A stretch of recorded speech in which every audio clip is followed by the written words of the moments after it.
Hello to everyone. I welcome you all on Abhipedia Defense YouTube channel. And yes, I know you all are waiting for the upcoming video जो Manish Mittal sir की है.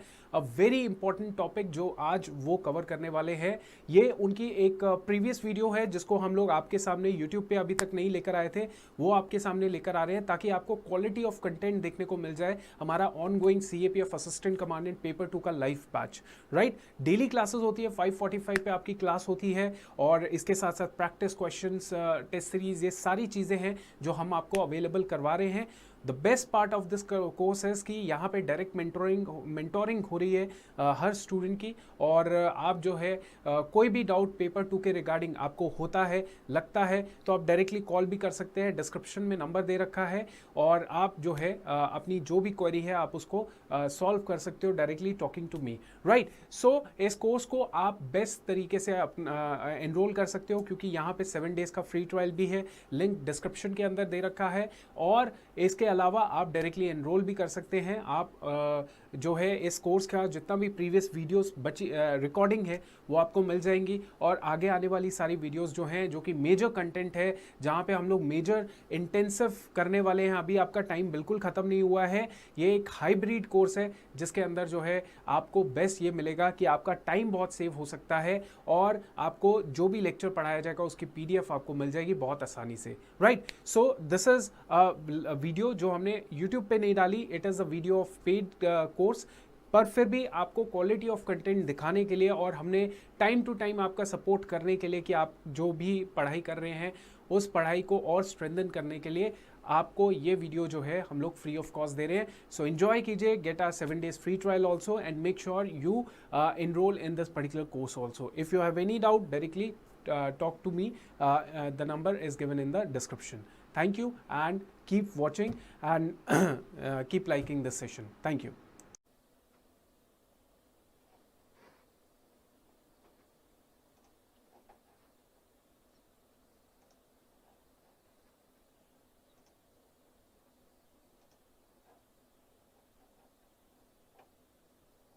Sir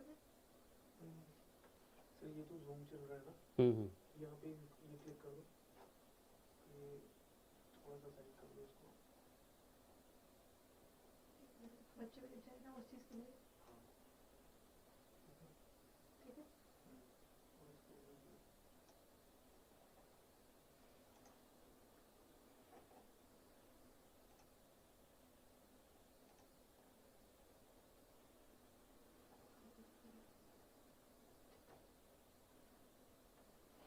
Hello and good evening to all of you.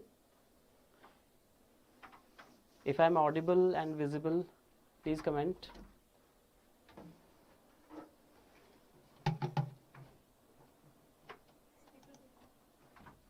All right, good evening, Arnab.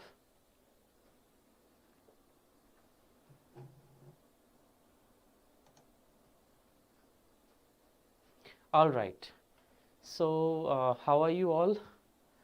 Arnab, Dorji, Monish, Ramneet, Sunil. All right, I hope all of you are fine, all of you are in good health, and your preparation is going along, coming along really well. So as you know, the topic that we are picking up for essay in this particular class for CAPF Assistant Commandant Paper 2 is role of women in the Indian political system. लेकिन ये उतना simple topic है नहीं जितना ये लगता है. So when ever UPSC you have to write something in a UPSC paper, तो वो आपसे एक्सपेक्ट करते हैं कि आपका जो लेवल ऑफ अंडरस्टैंडिंग है या जो लेवल ऑफ ट्रीटमेंट है क्वेश्चंस का और of an issue, especially in an essay type topic, it should be, you know, it should be broad based, it should be covering all the possible aspects of something. तो उसी perspective से हम इसको करने की कोशिश करेंगे. So will try to do that the same way, right. So the role of women in Indian political system, दिखने में बहुत सिंपल लगने वाला topic, but we will see one by one, word by word, कैसे हम इसकी proper deep understanding develop कर सकते हैं, how we can write an effective essay in those limited words on this topic. The most important and crucial point is that it's a kind of it's not an open ended topic, although काफ़ी इसको contain किया जा सकता है, but to make such an essay effective, because it's a quite subjective looking topic, तो इसको अगर आपने अच्छे तरीके से अटेम्प्ट करना है तो आपको बहुत सारे फैक्ट्स और फिगर्स इसमें डालने पड़ेंगे, और वो फैक्ट्स और फिगर्स ज़्यादा भी नहीं लगने चाहिए और कम भी नहीं लगने चाहिए। मतलब ऐसा भी नहीं है कि हम बहुत सारी फिलोसॉफिकल बातें इस तरह के ऐसे में कर दें कि women are the the better half of society, they are the true nation builders, so they should be part of political process. That is too simple, that is too common. What you need in this exam is you need to put in some facts, some figures, और जैसा कि मैं आपको हमेशा बताता हूँ, कोई भी ऐसे लिखते हुए आपको सबसे पहले टॉपिक के कीवर्ड्स को पिक करना होता है। पिछले वीडियो में भी हमने ये बात की थी, अगर आपने वो वीडियो नहीं देखी है so do watch that video afterwards.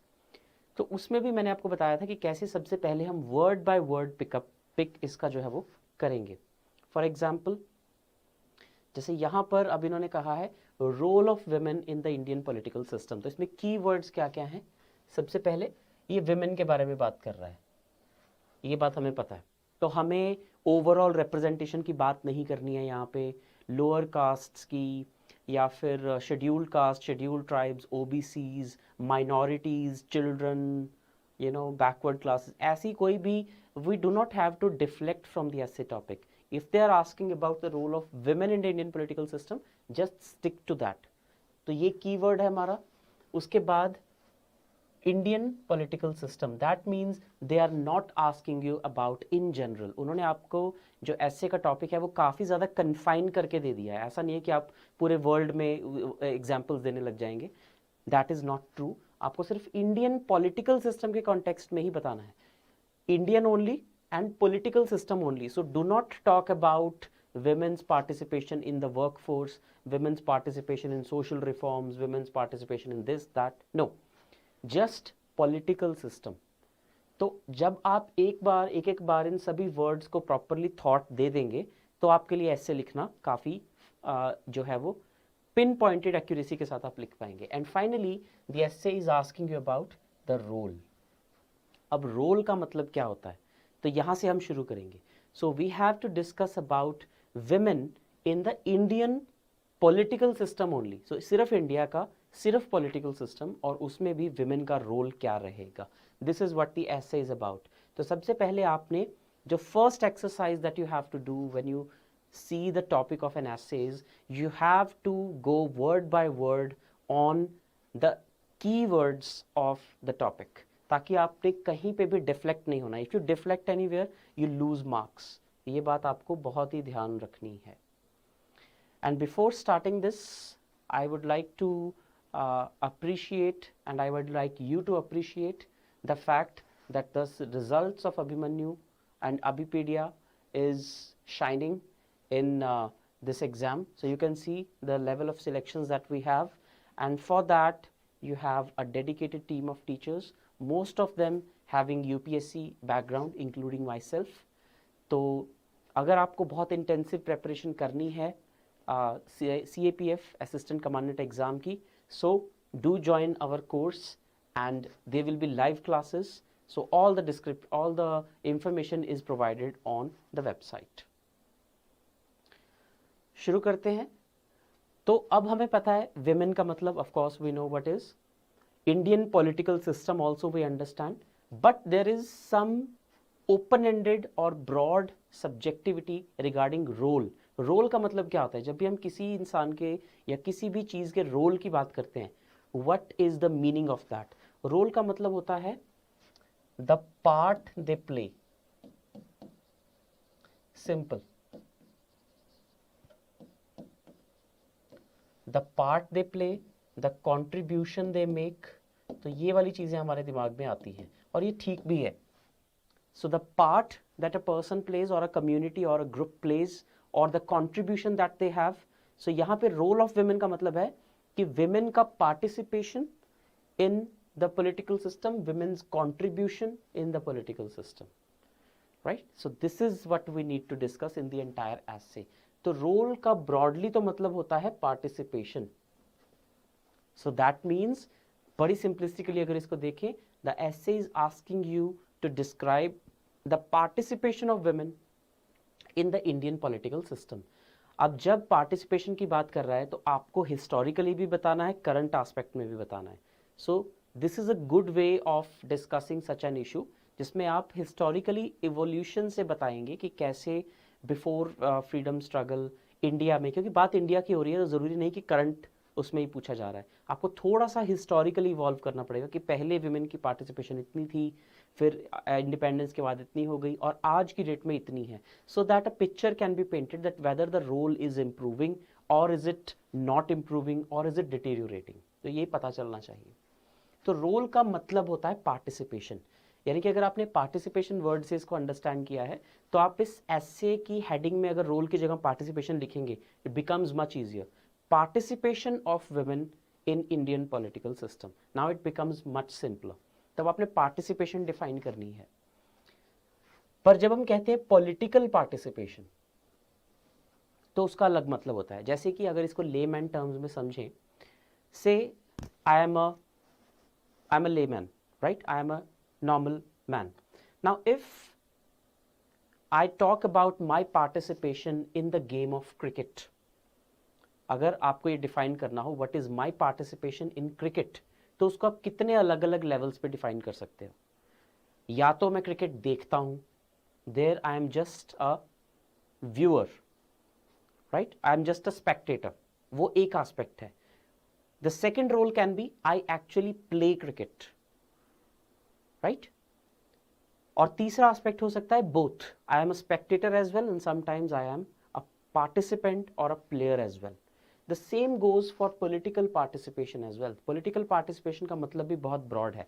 Political participation का मतलब हो सकता है कि either you vote only, you vote for the elections, you vote in political processes, or you are a part of politics, you get elected, you stand for elections। तो अलग अलग level पे पॉलिटिकल पार्टिसिपेशन का ये मतलब होता है। अगर आपने पॉलिटिकल पार्टिसिपेशन का इन दोनों में से सिर्फ एक मतलब निकाला तो ऐसे में आपको सिर्फ 50% इफेक्टिव मार्क्स मिलेंगे, राइट। अगर आपने ये दोनों एस्पेक्ट टच नहीं किए, सिर्फ एक एस्पेक्ट टच किया, से अगर आपको हेडिंग पढ़ते ही माइंड में आता है कि पॉलिटिकल पार्टिसिपेशन का मतलब होता है कि क्या वो वोट में कितना हिस्सा देती हैं, और आपको दूसरा एस्पेक्ट दिमाग में नहीं आया, तो आपने आधे ऐसे की इफेक्टिवनेस वहीं पे लूज कर दी, क्योंकि आप पूरा ऐसे देन उसके अकॉर्डिंग लिखेंगे, right to vote, universal adult franchise, इस तरह की बातें करेंगे, and your essay will be over. आपको लगेगा कि मैंने तो बहुत अच्छा लिख दिया, लेकिन आपने आधा बाकी का एसे जो है वो एड्रेस ही नहीं किया। That is that women have the right to get elected also, the right to contest elections also। तो वो दूसरा एस्पेक्ट है। दोनों को अगर आप साथ लेके चलेंगे, only then you cover the issue in a wholesome manner. तो ये वाइड मतलब इसका कैसे है, it is not only related to right to vote. Right to vote इसका एक पार्ट है, दूसरा है the participation of women in decision making process, the participation of women in political activism and political consciousness as well, and also the right to contest election,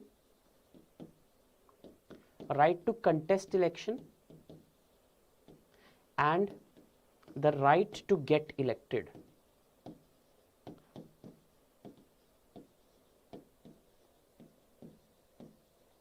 This in total is what political participation of women in political system means, or this is what the role of women in political participation means, right। तो vote डालने का right, political process में decision making करने का right, political activism का right, political consciousness का right, right to contest election and right to get elected, ये सब मिला देंगे तो हम कह सकते हैं that the person is politically empowered. जैसे मेल्स के ऊपर ये सारी बातें अप्लाई होती हैं, of course males have the right to vote, वो तो सबको है इंडिया में। Decision making process is mostly male driven in India. अब एक फंडामेंटल सी बात सोचेंगे कि हम ये बात सोच ही क्यों रहे हैं that women should be included in political process, या what is the role of women. इस ऐसे का ये हेडिंग क्यों नहीं है role of men in political process, because it is obvious. और उसका रीजन है इंडिया की सोशियो पॉलिटिकल या सोशियो इकोनॉमिक रियलिटीज। तो India has been a patriarchal society, तो इसलिए यहाँ पर men drive the political discourse basically. तो ये सारी बातें अगर हम मेन के कंटेक्स्ट में करेंगे तो बहुत ही ऑब्वियस सा लगेगा, because more than 80 to 90% of political designations in India are held by men. तो डिसीजन मेकिंग प्रोसेस में उनका रोल है, पॉलिटिकल एक्टिविज्म में, पॉलिटिकल कॉन्शियसनेस उनमें ज़्यादा होती है, right to contest election and right to get elected. So more than 90% of the office bearers in India at the state and central level, not talking about local body, उस पर भी हम आएंगे. So there is already male representation और over representation you can say in this. तो main के बारे में हम वो बात करेंगे ही नहीं. पॉलिटिकल प्रोसेस में पॉलिटिकल एग्जीक्यूटिव भी आएगा. Yes of course all the organs are covered except judiciary. All the organs are covered. Executive भी कवर्ड है, लेजिस्लेचर भी कवर्ड है. मतलब वो लॉ मेकिंग में भी रोल प्ले करें और लॉ इम्प्लीमेंटेशन में भी रोल प्ले करें. Of course both are covered here, right. So this is the meaning of the participation of women in political process. Vote डालना, वोट के लिए कंटेस्ट करना, जीतना और उस पोजीशन को होल्ड करना, डिसीजन मेकिंग में रोल प्ले करना, पॉलिटिकली एक्टिव होना, एक्टिविज्म करना और पॉलिटिकली कॉन्शियस होना. All these collectively is what you call political process में एक्टिवली पार्टिसिपेट करना.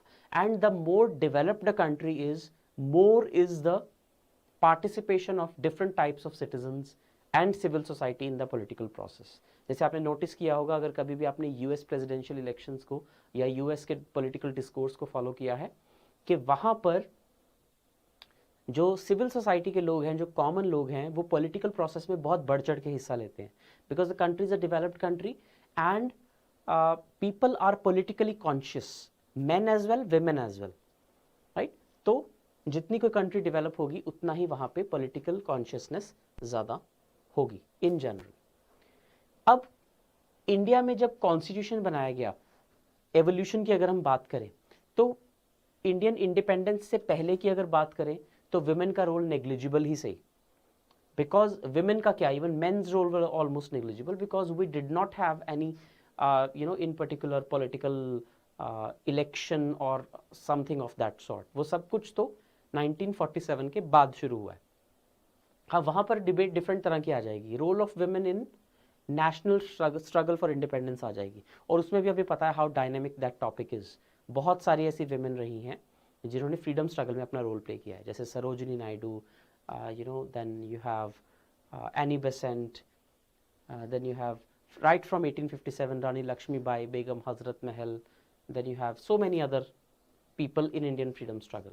लेकिन यहाँ पर उनकी बात नहीं करेंगे हम, यहाँ पे हम सिर्फ पॉलिटिकल पार्टिसिपेशन की बात कर रहे हैं. तो जो कॉन्स्टिट्यूशन ऑफ इंडिया था, that was a watershed moment for women's participation in politics. ना सिर्फ हर चीज के लिए वो एक वाटरशेड मोमेंट था, specially for women's participation it was a watershed moment. And कैसे, कौन कौन सी ऐसी प्रोविजंस थी कॉन्स्टिट्यूशन ऑफ इंडिया में जो आपको ऐसे में मेंशन करनी चाहिए, which played a role in including or making the political process inclusive. ये एक बहुत अच्छी टर्म है जो आपको यूज करनी चाहिए, that political process became inclusive right from the beginning. ये इंडियन कॉन्स्टिट्यूशन की एक बहुत बड़ी क्वालिटी है कि इंडियन कॉन्स्टिट्यूशन ने जैसे ही वो फोर्स में आया तब से ही अपने आप को इंक्लूसिव रखा. इंक्लूसिव का मतलब है कि हर तरह के लोग, irrespective of the religion, caste, race, religion, सब तरह के लोगों को इक्वल राइट्स दिए. जैसे कि अगर हम राइट टू वोट की बात करें, राइट टू वोट जिसे कि हम यूनिवर्सल एडल्ट फ्रेंचाइज भी कहते हैं.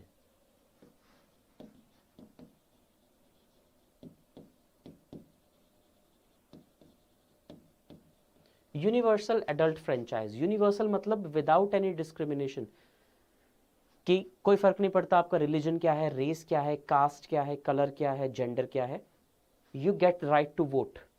एडल्ट का मतलब है there is only one criteria for discrimination. Discrimination भी नहीं कहेंगे, डिफरेंशिएशन कहेंगे. सिर्फ एक क्राइटेरिया है, that is that you should be an adult. तो that criteria is age. Of course vote डालने के लिए आप किसी बच्चे को राइट नहीं दे सकते, तो इंडिया में वो हमने 18 साल पे फिक्स किया है. तो यानी कि 18 साल से ऊपर का हर इंसान irrespective of any other criteria can vote. So universal adult franchise, और ये डायरेक्टली ये जो राइट है ये कॉन्स्टिट्यूशन ऑफ इंडिया से इवॉल्व होता है। तो ये कॉन्स्टिट्यूशनल प्रोविजन है। अब ये यूनिवर्सल की बात कर रहा है, मतलब मेन और विमेन में कोई फर्क नहीं होता। तो यहाँ से हमारी जो विमेन है they absolutely and in one go got the right that they wanted. तो यहाँ से विमेन की पार्टिसिपेशन का रास्ता सीधी तरह से खुल गया पॉलिटिकल प्रोसेस में। Right to be elected is available to everyone, freedom of speech, freedom to assemble and form association. तो फंडामेंटल राइट्स में ऐसे बहुत से राइट्स हैं जिसकी मदद से women can effectively participate in political process, जिसमें सबसे इंपॉर्टेंट है राइट टू वोट। राइट, तो हमने ये राइट विमेन को एकदम से दे दिया। बहुत सारी इवन डेवलप्ड कंट्रीज भी ऐसी हैं जहां पे विमेन को राइट टू वोट बहुत देर बाद मिला, लेकिन हमने पहले ही बार में कॉन्स्टिट्यूशन जब पहली बार अडॉप्ट हुआ, इनैक्ट हुआ, तभी हमने ये राइट सबको दिया।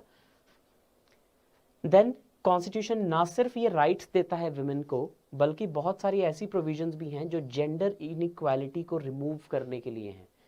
जैसे कि it bans discrimination based on sex and class, article 15-16 की अगर बात करें, prohibits human trafficking and force labour and reserves elected position for women. ऐसी बहुत सी प्रोविजंस है कॉन्स्टिट्यूशन में, कुछ की हम अभी बात भी करेंगे। कहने का मतलब ये है कि अगर ब्रॉड लेवल पे देखें तो विमेन की situation before independence political process में बहुत ज़्यादा बुरी थी, लेकिन इंडिपेंडेंस के बाद और कॉन्स्टिट्यूशन के फोर्स में आते ही हमने कोई डिस्क्रिमिनेशन नहीं रखी विमेन और मेन में। यानी कि legally speaking and constitutionally speaking there were no और वेरी लिटिल हिकअप्स और obstacles in women becoming a part of political process in India. तो कॉन्स्टिट्यूशनली लीगली कोई प्रॉब्लम नहीं थी। लेकिन फिर क्वेश्चन ये है, और जिसका आप लोग आंसर करेंगे, कि फिर भी विमेन को पार्टिसिपेशन इंडियन पॉलिटिकल प्रोसेस में बनाने में इतना टाइम क्यों लगा?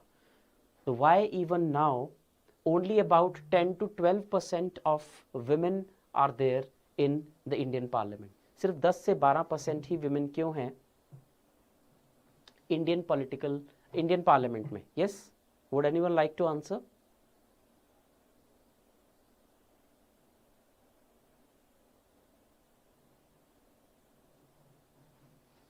Why women are so less represented in parliament even now? हम चाहते थे कि अब तक at least 30 to 40% women should be part of law making, should be part of law implementation, but why we haven't been able to do it? देखिए, legally speaking, constitutionally speaking ऐसा कुछ नहीं है जो विमेन को आगे आने से रोक रहा है। All the provisions are in favour of women and they are gender neutral, they are women empowering, but still women are not adequately represented at all levels. The reason is the social realities of India, the social economic realities of India, the kind of societal structure that India has. Yes, because of taboo. Absolutely correct answer by Arnab also.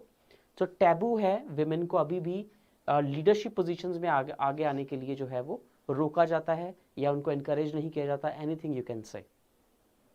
Right? तो socio economic factors, patriarchy in Indian system is one of the reasons.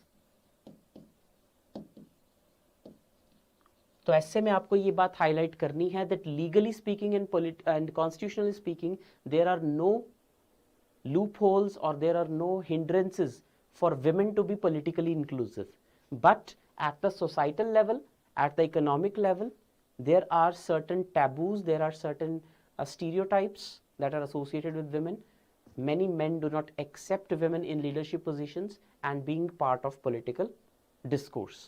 तो ये आपका एक reason बनता है that why women are not very politically representative.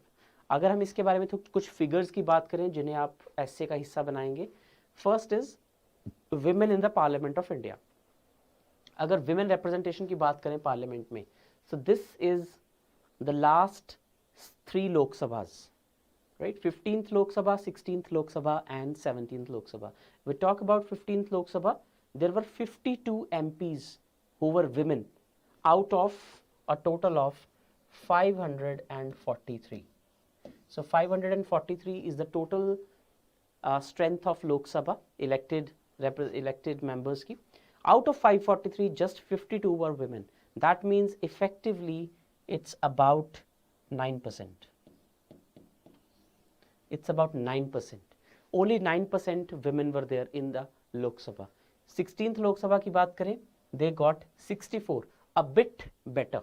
So 64 means we are talking about somewhere like 12%. Okay, so a bit of improvement.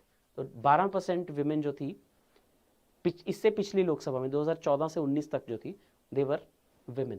जो अभी Lok Sabha elect हुई 2019 से 24 तक जो है, उसमें 78 women are there, which is again a good improvement. तो इसको हम कह सकते हैं it's like 15%. तो अगर आप देखें तो steady increase तो है, but it is not adequate. Still, after 75 years of Indian independence, we have just 15% women in the Lok Sabha, which is the directly elected house of Indian Parliament. तो ये एक फिगर है जो आपको याद करनी है और जो आपको कोट करनी है एस्से में, क्योंकि अगर आपने ये एक दो फिगर्स नहीं दी, the essay will look totally blank. So you have to mention this.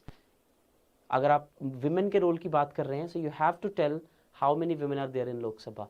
उसके बाद अगर हम ग्लोबल लेवल पे बात करें, यहाँ थोड़ा सा कंपैरिजन करेंगे कि क्या बाकी कंट्रीज में विमेन की पार्टिसिपेशन इतनी है. So India ranks 20th from the bottom, मतलब इंडिया की रैंकिंग बहुत बुरी है विमेन्स रिप्रेजेंटेशन इन पार्लियामेंट के कॉन्टेक्स्ट में. So India ranks 20th from the bottom in terms of representation of women in parliament. तो जितनी भी कंट्रीज हैं पूरी दुनिया में, 150 plus countries are there, India is at the 20th from the bottom. 20th rank नहीं है इंडिया का, नीचे से 20th रैंक है. So not a very good situation. Women have held the posts of president. एक प्रेसिडेंट रह चुके हैं इंडिया में women, that is, yes, anyone, would you like to tell? There has been only one woman president of India. Can you tell me the name of that personality?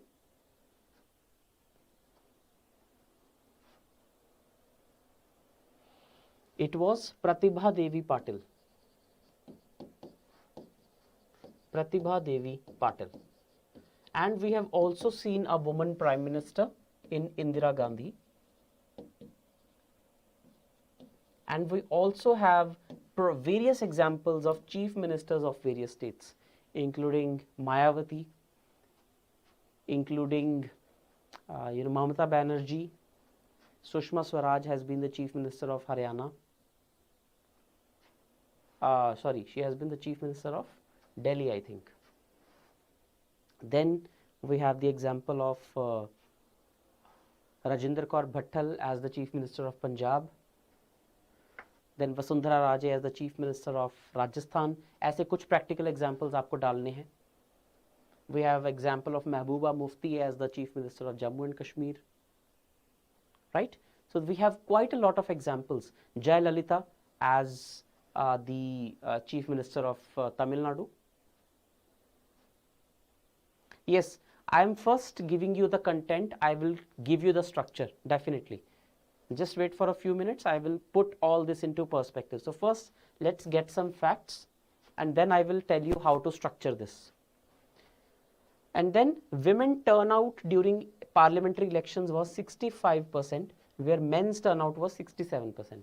तो यहाँ पे participation in political process है, यहाँ पे how many got elected. तो ये दोनों figures important हैं. 65%, 78. ये दोनों चीजें आपको याद रखनी है. So I will tell you how to structure it just in a few minutes. How to enhance. अब जब आपने essay में बता दिया कि women कैसे कैसे evolve की, legal और constitutional principles क्या थे जिन्होंने women को propel किया कि वो political process का हिस्सा बने और role play करें, और उसके बाद आज की डेट में women की क्या reality है कि women parliament में इतनी है और voting में उनका इतना proportion है. Excuse me. तो ये तीन बातें बताने के बाद now you have to offer some sort of solution as well कि ठीक है हम थोड़ी थोड़ी improvement दिखा रहे हैं but we need to enhance women's role in politics. अब जो ऐसे चेक करने वाला एग्जामिनर है उसको पता चल गया है कि आपको क्लियर है कि women's role का मतलब है women's participation in political process. तो अब उसको enhance कैसे करना है? So here it simply means how to enhance women's participation in political process. Right? तो women's reservation can be one criteria, one suggestion. तो women's reservation can be there, जैसे women's reservation bill जो है वो पिछले 14-15 साल से पेंडिंग है। पेंडिंग मतलब कि उसके ऊपर बात चल रही है कि इसको इंट्रोड्यूस किया जाए, जिसके तहत 1/3 रिजर्वेशन दे दी जाएगी विमेन को पार्लियामेंट के दोनों हाउसेज में भी, लोकसभा राज्यसभा में, and in the legislative assembly of the states as well. लेकिन अभी तक ये पास नहीं हो पाया है।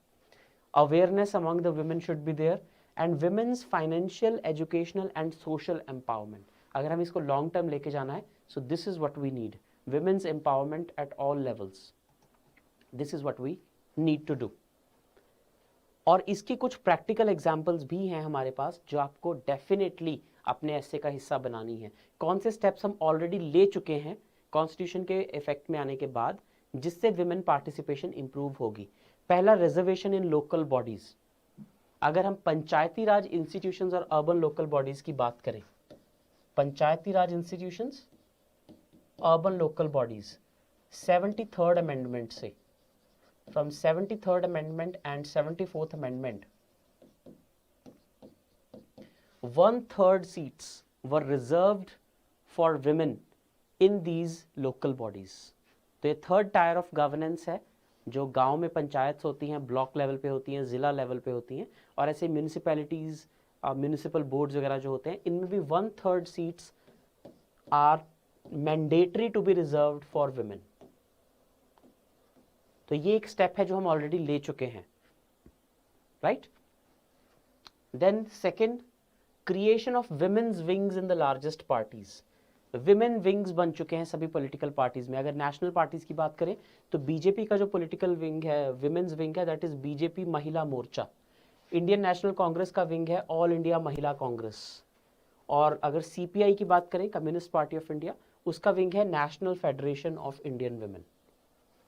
तो women wings are there in political parties, जिसका मतलब है कि विमेन की पॉलिटिकल कॉन्शियसनेस, पॉलिटिकल एक्टिविज्म जो है वो बढ़ा है, because women's wings are there in these parties.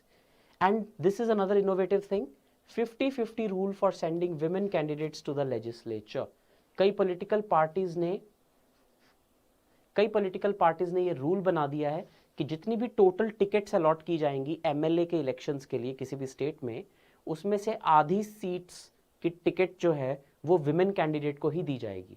For example, अगर किसी स्टेट में 100 एमएलएज की सीट्स हैं और कोई पॉलिटिकल पार्टी टिकट्स देने के लिए कैंडिडेट ढूंढ रही है, तो कम से कम 50 सीटों पे विमेन कैंडिडेट्स को टिकट दी जाएगी, क्योंकि अगर टिकट ही नहीं दी जाएगी विमेन को तो वो जीतेंगी कैसे, राइट। रिजर्वेशन में the scenario is different. Reservation में वी रिजर्व द सीट्स के वहां पे सिर्फ विमेन ही कंटेस्ट कर सकती हैं।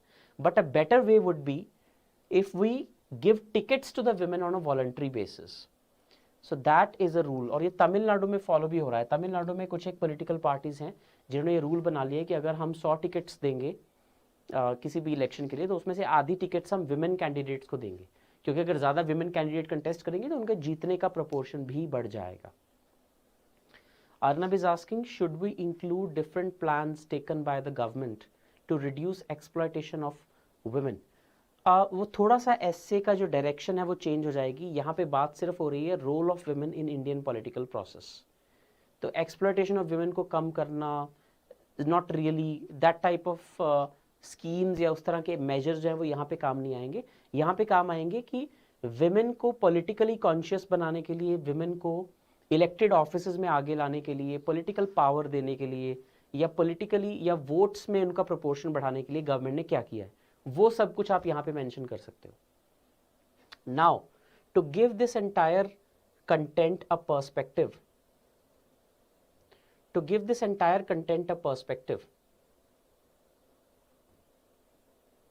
Now just look at the structure that this essay will take very clearly. अब सारा कंटेंट हमने एक बार देख लिया है, अब एक बार इसका स्ट्रक्चर देखेंगे। सबसे पहले you will define the meaning and scope of role of women in politics.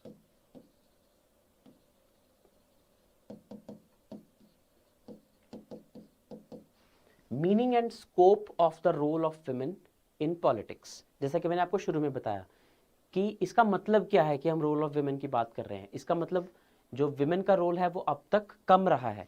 So it means आप इसमें सारा बताओगे कि इसमें पार्टिसिपेशन की बात हो रही है, और जब पॉलिटिकल पार्टिसिपेशन की बात होती है so it has a very wide meaning, ये बात भी आप यहाँ पे बोलोगे, राइट। तो वाइड मीनिंग का मतलब क्या है, ये सारी चीज़ें आ जाएंगी उसमें, राइट टू वोट आ जाएगा, right to get elected, right to contest election, decision making, political activism, political consciousness, ये सारी बातें इसका हिस्सा हैं। ये सब कुछ आप इंट्रोडक्शन में बताओगे, राइट। देन उसके बाद नेक्स्ट जब हम चलेंगे so you will explain the constitutional provision, थोड़ा सा एवोल्यूशन बताओगे आप next. So first you will define it in the introduction, then you will start the evolution of the role of women in Indian political process. Evolution में आप बताओगे कि कैसे constitution was an enabling document for women to participate in the political process, कैसे right to vote सीधा दे दिया गया, कैसे विमेन के अगेंस्ट डिस्क्रिमिनेशन रोकने के लिए फंडामेंटल राइट्स थे। So what it is it that you will cite, right to vote, universal adult franchise को आप साइट करोगे, फंडामेंटल राइट्स को साइट करोगे, कैसे फंडामेंटल राइट्स में जेंडर बेस्ड डिस्क्रिमिनेशन को रोकने की बात की गई है, राइट। तो उससे भी विमेन को बूस्ट मिला कि वो पॉलिटिकल प्रोसेस में आगे आ पाए। देन एवोल्यूशन में आप और क्या लिखोगे, दैट women have increasingly, आप ये ट्रेंड जरूर यहाँ पे शो करोगे, that data suggests and statistics suggest that the role of women in Indian political process has improved over time. So you will tell this, क्योंकि ऐसा नहीं है कि आप यहाँ पे अपना ओपिनियन बता सकते हैं, फैक्ट्स जो हैं वो इस तरफ ही इशारा करते हैं। हमने देखा अभी कि कैसे लोकसभा में विमेन की जो गिनती है वो बढ़ रही है, कैसे women voters are coming out to vote in the elections. तो आप इसके अगेंस्ट जाके अगर बोलेंगे कि नहीं विमेन की सिचुएशन तो पहले से भी खराब हो गई है, तो दैट विल बी एंटीथेटिकल। ऐसा आपको बिल्कुल नहीं करना है, आपको यही कहना है, और डेटा यही सजेस्ट करता है that women's role is improving over time. हाँ, लेकिन आपने इसको बहुत अच्छा इसलिए नहीं बोलना क्योंकि बहुत अच्छा है भी नहीं है, that although it is has been improving but yet it is not satisfactory. 15% women है पार्लियामेंट में, लोकसभा में, but it is not satisfactory. We want this proportion to go up 40%, 50%. So improving it is, but not optimum. So इसको हम बोलते हैं cautious optimism, कि आपने बोल दिया कि हाँ जो हो रहा है सब कुछ अच्छा चल रहा है, लेकिन इतना भी अच्छा नहीं है जितना होना चाहिए था। So yes, women's role is improving in Indian political process, but not at the optimum level. तो आप पहले डिफाइन करके फिर एवोल्यूशन बताओगे, उसके बाद नेक्स्ट आप बताओगे some statistics, for example the current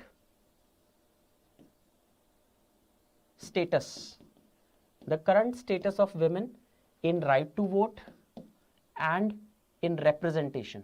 ये दो एस्पेक्ट आप डिस्कस करोगे इसके,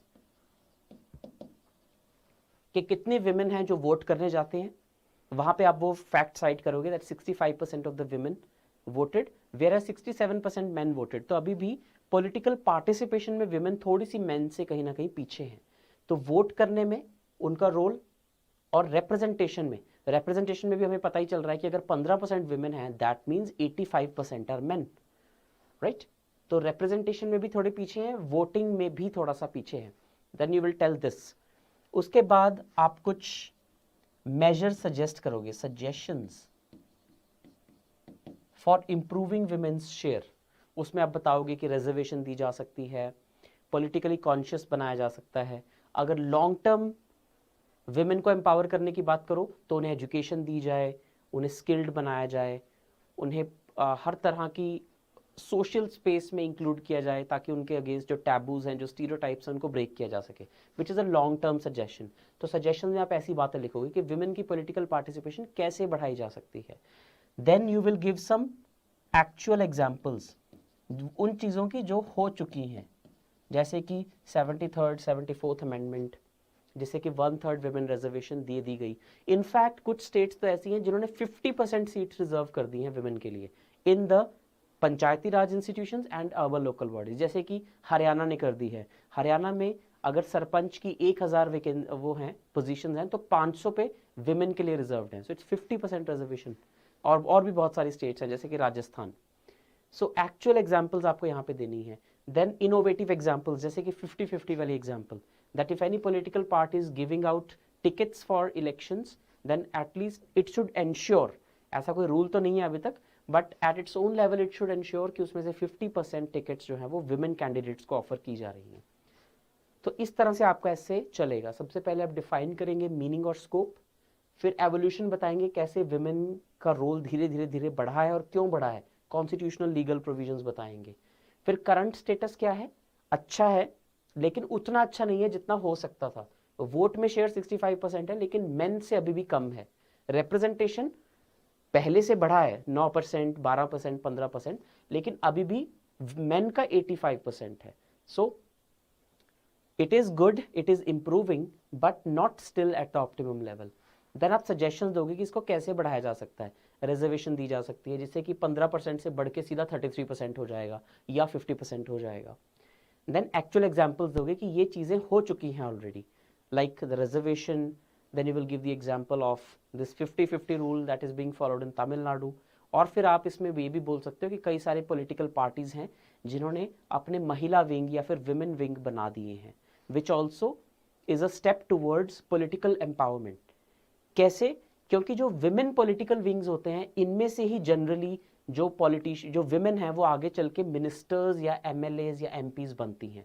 आज की डेट में इंडिया में ज़्यादातर जो एमएलएज, एमपीज या मिनिस्टर्स हैं स्टेट और सेंट्रल लेवल पे, वो कभी ना कभी पॉलिटिकली एक्टिव विमेन रही हैं, या तो वो यूनिवर्सिटी कैंपस पॉलिटिक्स में स्टूडेंट पॉलिटिक्स का हिस्सा रही हैं, या फिर वो महिला विंग, चाहे वो बीजेपी का हो, कांग्रेस का हो, सीपीआई का हो, उसकी मेंबर्स रही हैं। So that Mahila wing or women's wing in political parties actually gives them a chance to become part of political process.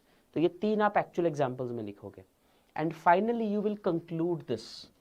Conclusion में आप क्या लिखोगे? That women, अब यहाँ पे आप एक दो idealistic बातें कर सकते हैं। Idealistic क्या? It is reality also. अब यहाँ पर आप कह सकते हैं कि हमने देखा कि कैसे women का रोल धीरे धीरे improve हुआ है, उसमें कैसे कॉन्स्टिट्यूशन एक बहुत अच्छा रोल प्ले किया है, हमने कुछ प्रैक्टिकल एग्जाम्पल्स भी देखी, but we are yet far from achieving equality vis-a-vis women in the political process. But the direction in which we are moving is good. So the direction in which we are moving is right, but the pace is not. मतलब हम सही दिशा में जा रहे हैं। पहले 9% women थी parliament में, फिर 12% हुई, फिर 15 हुई। हमारी डायरेक्शन सही है लेकिन स्पीड सही नहीं है, हमें थोड़ा तेज करना है इसको। And for that certain reforms are needed.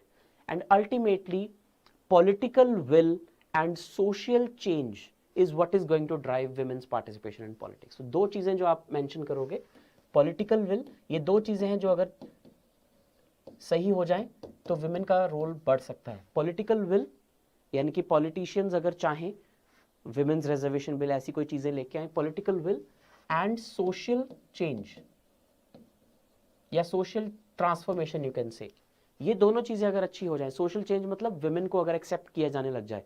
जैसे बहुत अच्छे अर्बन एरियाज जो हैं या जो एजुकेटेड क्लास है उनको अब कोई फर्क ही नहीं पड़ता कि जेंडर क्या है, so they are willing to accept this.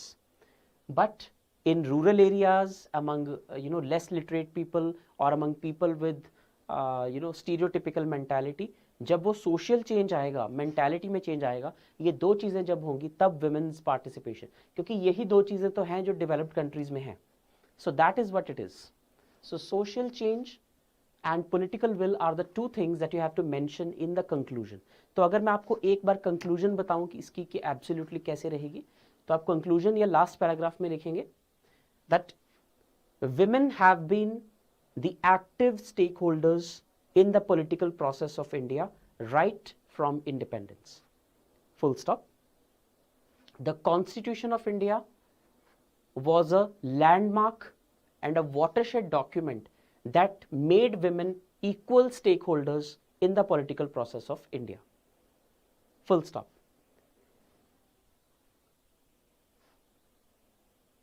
Women's participation in voting and in elected institutions has improved over a period of time, but it is yet far from the optimum level. Full stop. So if we want to take it to an optimum level, political will and social change are the two tools that we should target in the long run, so that women can get their due share in the political process of the country. Full stop. I think this should be the ideal conclusion. ये आप इसमें अपनी सारी बात भी कह दी, सब कुछ अच्छा हो रहा है ये भी बता दिया, लेकिन उतना अच्छा भी नहीं हो रहा है जितना होना चाहिए था ये भी बता दिया, और क्या और किया जा सकता है वो भी बता दिया, जिसे करके आप ऑप्टिमम लेवल अचीव कर लेंगे. सो this is how a conclusion should be, right. So in essay your introduction and your conclusion matters a lot in such type of topics. Okay, Arnav is saying, would it be a suggestive way to form a bicameral legislature in every state to activate them in politics? Yes, it can be a suggestion. It can be a quite good suggestion. देखो ऐसे original suggestions अगर आप लेके आओगे अपने essay में, so it is going to be really good. बस आपको concept समझ आनी चाहिए. See, Arnav is saying कि क्या ये सजेशन दिया जा सकता है कि हर स्टेट में, जैसे अभी तो क्या है कि सिर्फ 6 स्टेट्स ऐसी हैं इंडिया में जिसमें सेकंड हाउस है, लेजिस्लेटिव काउंसिल, लेकिन बाकी के जो स्टेट्स हैं क्या उनमें भी लेजिस्लेटिव काउंसिल लेके आई जा सकती है कि उसके थ्रू विमेन को पॉलिटिकल पार्टिसिपेशन दी जा सकती है? Of course it can be done. In fact constitutional amendment can be made जिससे कि जो लेजिस्लेटिव काउंसिल का कॉम्पोजिशन है वो चेंज किया जा सकता है. अभी भी लेजिस्लेटिव काउंसिल में कॉम्पोजिशन कैसे है? टीचर्स जो हैं वो इलेक्ट होके आते हैं, स्टूडेंट्स वोट करते हैं, राइट, देन 1/3 MLA से होके आते हैं, गवर्नर्स नॉमिनेट करते हैं, तो उसको थोड़ा अमेंड किया जा सकता है. Why not? एटलीस्ट वहां से स्टार्ट किया जा सकता है. अगर डायरेक्टली इलेक्टेड ऑफिस को हमने नहीं टच करना, से लेजिस्लेटिव असेंबलीज को या लोकसभा को हम नहीं छेड़ना चाहते, at least we can make a bit of an amendment for Rajya Sabha and for legislative councils. That can be a you can say an experiment of sorts as well. उससे डायरेक्टली इलेक्टेड जो लोग हैं उनको भी ज़्यादा फर्क नहीं पड़ेगा और विमेन की पार्टिसिपेशन भी बढ़ जाएगी पॉलिटिकल प्रोसेस में. But again it has certain negatives as well. Negative सबसे बड़ा तो ये है कि it will be like it will be a burden on the exchequer. जो स्टेट एक्सचेकर है उस पर बर्डन हो जाएगा, क्योंकि अभी तक जो स्टेट्स में सिंगल लेजिस्लेचर है या यूनिकेमरल लेजिस्लेचर है वो अच्छे से फंक्शन कर रहे हैं. So you have to actually justify कि सिर्फ विमेन रिप्रेजेंटेशन को बढ़ाने के अलावा कोई और रोल भी प्ले करते हैं सेकंड हाउसेज अगर उन्हें क्रिएट किया जा रहा है तो, right, it will be quite difficult to justify. हाँ, आप ये कह सकते हो कि एग्जिस्टिंग रूल्स में विमेन के लिए रिजर्वेशन की जा सकती है अपर हाउसेज में, लेकिन वो कितनी इफेक्टिव होगी? 28 में से सिर्फ 6 स्टेट्स ऐसी हैं जहाँ पे सेकंड हाउस है. No doubt it will be a start, तो you can of course suggest that, why not. तो इस तरह से आप इस टॉपिक को कंक्लूड करेंगे. आपने अपनी सारी बात भी कह देनी है, थोड़ा सा ऑप्टिमिस्ट भी रहना है और एंड में सजेशन भी जरूर देना है. Political will and social change, 2 long term things that can make women the centre piece of Indian political process, right. तो ये सारी चीजें आपने उसमें इंक्लूड कर लेनी है. So that is it. और ये वाले जो आर्ग्यूमेंट्स हैं इन्हें आप paper 2 CAPF assistant commandant paper 2 के बाकी उसमें भी यूज़ कर सकते हैं, जैसे आर्ग्यूमेंट या जो बाकी आपको उसमें सेक्शंस आते हैं. विमेन ओम्बुड्समैन, देखो ऐसा तो कुछ नहीं है विमेन ओम्बुड्समैन जैसा कोई सजेशन आप ना दें तो बेटर है, क्योंकि और किसी कंट्री में ऐसा कुछ नहीं होता है. वो तो है ही है, नेशनल कमीशन फॉर विमेन तो है ही है नेशनल लेवल पे, एक एग्जीक्यूटिव बॉडी है वो जो कि विमेन्स राइट्स के लिए काम करती है, the national commission for women, और स्टेट कमीशन फॉर विमेन भी है. So ombudsman separately we do not need, right. So as I have already told you in the beginning of the class, these are the proud toppers of Abhipedia in Assistant Commandant 2020. If you want to see your picture next, so do join our course with this able team to guide you through all the live lectures, right? So do join this course and we will be discussing many more in the upcoming videos. If you have any doubts, do let me know so that I can solve them. PDF will be provided to you on the portal. You can download it from there. So very soon in the next few hours or by tomorrow, a PDF will be there, right? So you can download it from there. That is it. Thank you so much and I'll see you in the next class. Take care.